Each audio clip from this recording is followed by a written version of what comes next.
So as we start, I'd love for you to talk about, many people have already now said here they fast and they have fasted. And can you talk about the differences between fasting and most people probably have done, I'll call it more of the intermittent fasting and juice fast or other fasts, the differences between that kind of fasting and juice fasting versus the water fasting? Sure. I'll be happy to. And it's a pleasure, first of all, a privilege to be here with you all. Thank you for welcoming me as you have. Thank you, Bliss, for the beautiful invocation, and condolences for the loss of Moose. Thank you. Let's do it. So I think as a foundational piece, it's important for everyone to understand something that most people don't understand. And that is that healing and detoxification, which has become something we hear about a lot about these days. These are biological processes. Okay, they're biological processes. It's important to understand. I was giving a seminar in Belfast, Ireland, several years ago, and I said to the group, "There's only one thing on this planet that can heal your body." And a very hopeful voice from the back of the room said, "You?" No, it's not me. Okay. It's your body. The body, like every other organism, is self-healing.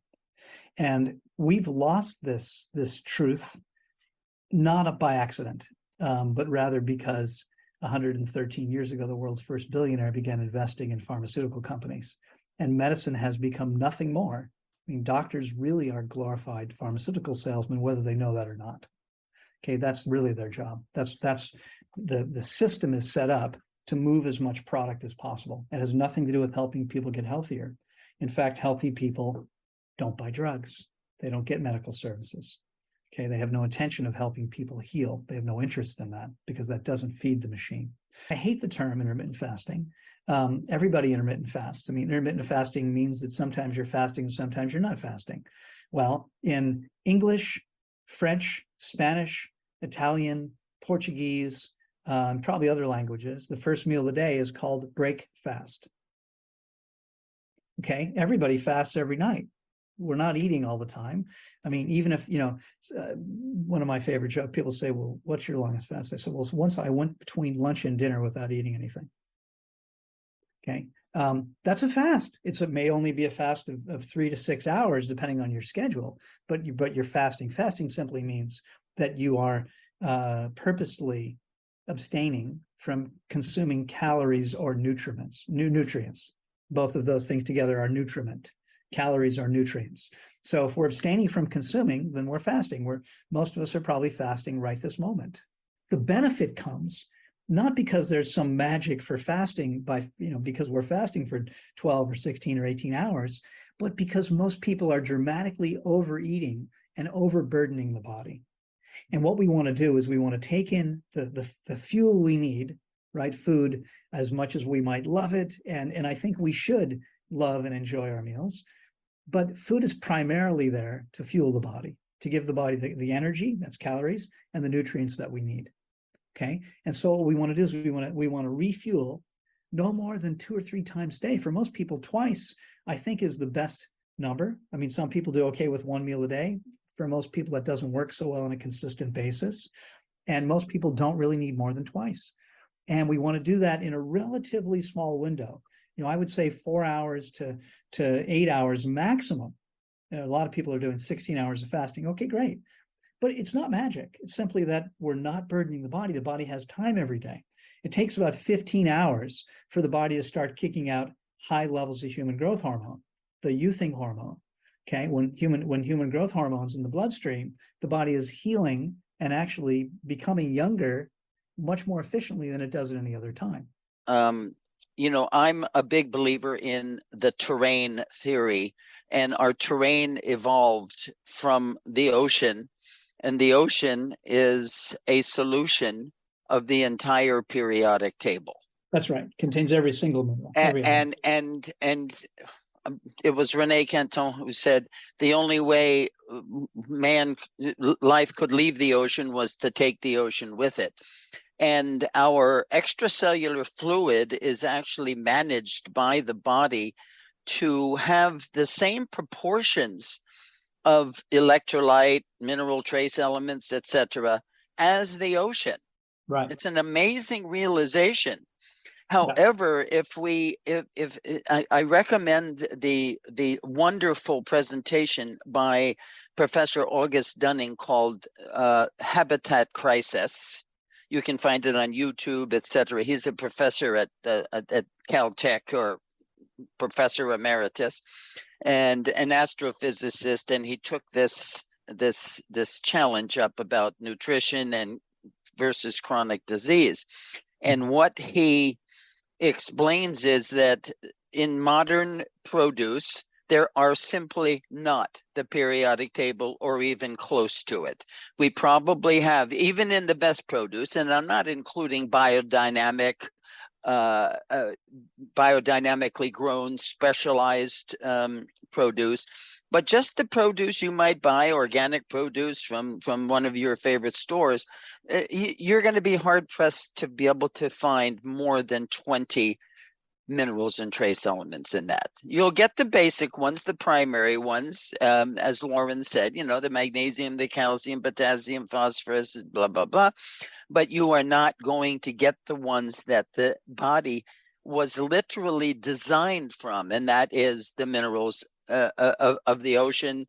They don't have to be from the ocean, but the whole periodic table. You were meant to have this, and this is a big deal, in my opinion. You don't need a lot, but your cells are expecting them, and your terrain is supposed to be managed to include them. So this is I'm just saying, the water issue, we really should have maybe another presentation of this water, what's in the water kind of thing. And the water fast, the benefits of water fast are unchallenged and can be achieved with distilled water, RO water, et cetera, because it's another way the body uses water. But we do have to think about the whole periodic table being included in one's diet at some point. And Right. the food can't cut it. Okay. We've literally never had a person have a problem because they fasted. I mean, we have clients die because we have clients come to us who have stage 4 cancer and have been told, you've got 3 weeks to live. And it's a last ditch effort to allow the body the chance to heal. Sometimes they do. The guy that fasted 18 and a half weeks was morbidly obese. He had a lot of reserves. He fasted for 4.5 months. He started with stage 4 testicular cancer. There was no trace of cancer when he was finished. Now, that sounds crazy to many people, but that's only because people don't realize that every one of us, science says, has cancer cells forming every day. Yes. The reason only 50% of us now develop cancer, and that's changed a lot since I was a child, but today 50% of the people develop cancer. All the 50% that don't, it's because their body's immune function is destroying those cells. Babies are roughly 80% water, but most adults are somewhere between 60 and 70% water. And I don't believe there's any good reason why that should be the case. It is the case, and I can tell you why it's the case. That's easy. Think about corn chips. You've eaten corn chips, Stuart? I have. I'm guessing most people here have eaten corn chips. How much water would you guess is in a corn chip? 2%. 2% is exactly the right number. That's what science says. Corn chips are 2% water. Now, when they come back out of your body, okay, you eat a bag of corn chips, they come out of your body again. Are they still 2% water? You better hope not. Yeah. That would be pretty uncomfortable. Okay. Yes. Stool on average is 75% water. So where's all the water come from? It comes from the body. Okay. Every species on the planet eats a diet that's high in water. But almost everybody on this call, probably every single person on this call, has grown up eating a diet that's a lot lower in water than stool, which means every time we eat, we're losing water from every single meal we've ever eaten that wasn't high in water and fiber, both of those things. A little tiny bit gets stuck. Yeah. And it adds up to on average, about 4 pounds per decade of old stuck material. Now, doctors will tell you, no, they learn in medical school this stuff doesn't exist. It's not true. It's not there. Every single doctor who's fasted with me says, oh, yes, it does. Because it's very obvious and clear when we're eliminating the stuff that this is not anything that we've eaten recently. Peter, you got a question. Yeah, Loren, I was curious. You talk about the hard materials that sit in our bodies, and I was curious where in our bodies those hard materials are usually sitting. Yeah, they're sitting in the small intestine, which is why they don't see them with colonoscopies, which is why colonics can't ever eliminate them, because there's, if for those of you that don't know the physiology so well, where the small intestine runs from the bottom of the stomach all the way down to what's called the ileocecal valve, right? The ileum is the end of the small intestine, the cecum is the beginning of the large intestine, and there's a valve there that allows things to go out, but not to go in. And so you can pump all the water you want. It's not getting into the small intestine unless the valve, has failed, and then we have a problem. So they're parked in the small, and even when they do an endoscopy, where they stick the camera down, they only go down about 1/3 of the small intestine. They're not seeing the whole thing. And I'm completely willing to say, well, I can't prove that stuff exists. The other possibility is that water only fasting produces rock hard material. I don't think so. It's coming out of the body with every client who does what they need to. I'm pretty sure it's in there, but I can't prove that.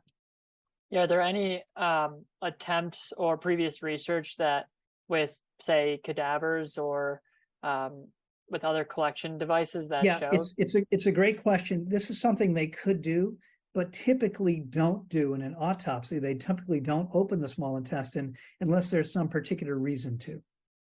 So it's not a routine practice to take a look and see what's there. So how do you hydrate the brain? Well, we hydrate the brain by hydrating the body, and how I'll give you a very simple formula, because I'm not sure if everyone's connected all the dots. It hasn't been clearly laid out as a path. First step to get hydrated. Everyone needs to drink 3 to 4 liters of clean, I would say spring water if possible, reverse osmosis if not possible, water per day. And critically important is you have to sip it slowly. Okay, you might have noticed that I'm sipping water. Why? Well, there's a limit to how much your kidneys can process at one time. And so I could drink this whole glass right now in one go in 5 or 10 seconds. The problem is that my kidneys can't process that quickly. So it's essentially dumped into the bladder, taking electrolytes with it. Distilled water, which this is the water people, right? You guys probably know. This is an unnatural substance made by a machine. People say, well, rain is distilled water, but it's not. It's not. I'm a certified permaculture instructor. And what I learned studying permaculture many years ago is that water only precipitates out of the air when it encounters a solid object. That is either dust, pollen, mold, or pollutants. Something, minerals, could be minerals in the air. Okay, there's minerals in the air. So in fact, if you take a desert and plant enough trees, you can create rain where there wasn't any, because the tree pollen will seed rain clouds. The water will precipitate out of the air when it encounters all that pollen, and you'll get clouds in that area. Okay, you have to have a large enough area for that to happen. It won't happen on your backyard. You would need like a square mile or more. It's a pretty big piece of land, but you can create rain where there wasn't any. So yes, we use spring water. There's nothing better. This is what's natural. Distilled water, and by the way, I recommend reverse osmosis where there's no spring water available to someone. However, it's nowhere near as good as spring water, in my opinion, and you want to be cautious. Loren, I want to go to something that's unique about what your program does. Yeah. And one of the things that I was pleased and surprised by is that when people come and do your program, that it's not just about what they're ingesting in their body, but it's really looking at a systemic and a holistic approach. And so while we use the word fasting, it's actually what you're doing is actually slowing. And, Yeah. and that's more of an appropriate word, is that you're slowing everything down in Yeah. your body to be able to be more efficient energetically, as you said earlier. But I also want you just to talk about how you request people to slow down and to get away from the world of technology, Yeah. and not to, be on their phone or their computer, but also for people to just be in nature and slow down in nature and Yeah. not exercise at all. Because someone had asked about, can you exercise while you're fasting? Right. And so Yeah. can you talk about the slowing, please? Absolutely. And, it's funny you were saying that. You're talking about slowing down. We're out of stock right now. We'll have to reprint them, but we have these beautiful T-shirts with a big purple spiral on the back, and it says "Slow down and fast." Perfect. Yeah, it is very much about slowing down. Again, everything that I teach and practice now for 30 plus years is based on my best efforts. I actually started at 14, which most of you can tell was like 11 or 12 years ago. I turned 62 in May, so I've been at this now for 48 years, studying the relationship between diet and health. And, and my goal was to maximize my potential. And getting sick was a huge, that helped me move even more strongly in this direction. But if you look at any animal that gets sick, okay, because this is where I learn everything, is from Mother Nature. Again, if your dog gets sick enough, what will it do? It will lay down and stop eating. It won't move. It may stay in one spot. It may change position, stretch, but it's basically going to stay in one spot until it feels ready to get up and move again. That could be, for a large enough dog, that could be 4 or more weeks. For a cat, it won't typically exceed 5 to 7 days because of the way their liver works. They don't do quite as well with longer fasts. But every species will do this. Every single one, if they get sick enough. We have 7 cats. We're on 37 acres at Tanglewood. We have 7 cats who live on site. 4 of them have fasted on their own in the 10 years that I've been there. Well, they haven't all been there 10 years, but in the 10 years I've been there, I've seen 4 of these cats fasting. So it's very much about giving the body complete rest. The whole idea, really, and again, this is what's practiced by every species in nature, is to conserve as much of our energy as we can, so the body can use that energy to cleanse and heal. And so anything that we're doing that's unnecessary is consuming energy that's now not available to the body to cleanse and heal.